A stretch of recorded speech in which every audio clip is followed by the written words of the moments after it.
Lotus flower, despite of it is dwelling in the muddy water doesn't touch its petals, doesn't spoil it.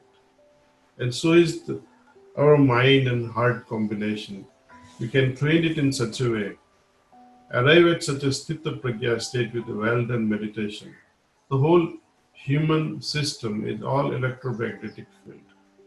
Even our brain activities creates electromagnetic field. That's why, and that's how they are able to measure EEG, electroencephalograph. Give you an example. They put probes on the head, which measures the electromagnetic field. How is brain creating electromagnetic field?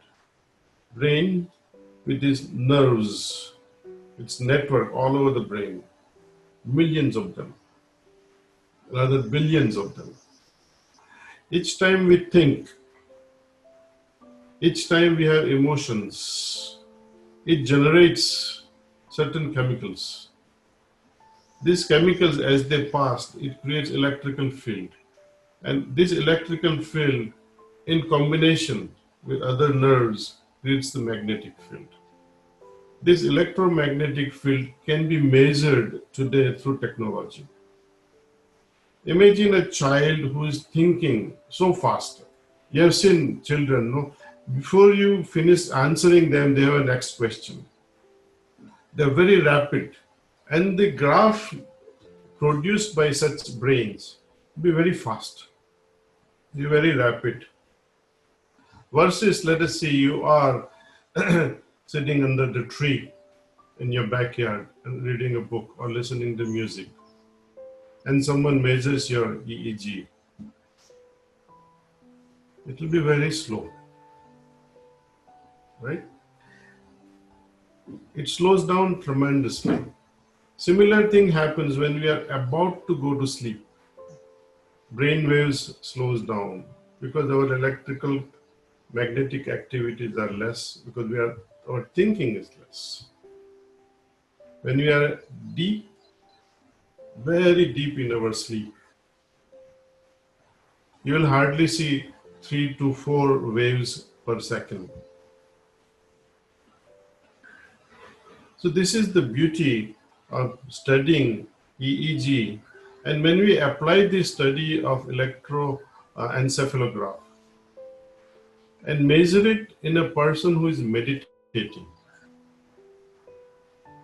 you will find that in a deep state of samadhi, the waves that you see in such a person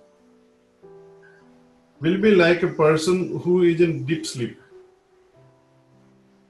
But this you are able to attain within 3 to 4 minutes after starting this meditation under Heartfulness way. We have measured this time and again. But the beautiful thing about this Heartfulness way of meditation is, though it mimics the deeper sleep state, but you are still awake, you are still aware. Your mind is as if you are sleeping, but you are fully aware. You are absorbed within yourself. This in Shastras they call it Turiya state. T-U-R-I-Y, Turiya. For some reason they say this is the 4th state of consciousness. We have awakened state, waking state. Second is dream-like state. Third is deep sleep state. And fourth, according to yoga, is a Turiya state, which we achieve during meditations. Now, there are many systems. If you want to compare many systems which are prevalent all across the globe, some needs thousands of hours of practice, some needs 2,000 hours of practice. That means you have to become really a professional meditator.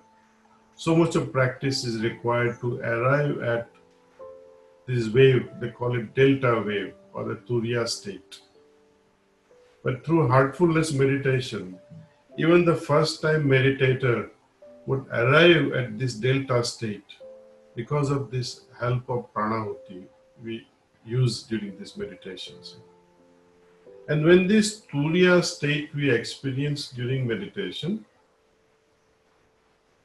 goes beyond in our day-to-day work, you go to office, you are interacting with other colleagues, subordinates, bosses, and even during these interactions, if we are able to maintain this turiya state which we achieved during morning meditation, then this level of consciousness with open eyes will be called turiya tit, going beyond turiya state. And that is possible through these heartfulness practices. It takes some level of practice, some interest, but it is achievable. And when we achieve this state, we are automatically able to arrive at a state of sthita prajna, which Lord Krishna talks about time and again in Gita, that sthita prajna is the way to go. Sthita prajna he describes as a state akin to a lotus flower. Lotus flower, despite of it is dwelling in the muddy water doesn't touch its petals, doesn't spoil it. And so is our mind and heart combination. We can train it in such a way, arrive at such a sthita prajna state with a well-done meditation, that we don't get affected by these day-to-day interactions. We remain as fresh as we were in the morning. We go back home, meet our family members, unaffected by whatsoever may have happened in the office. It is not that you don't care, but you become more efficient because of these meditations.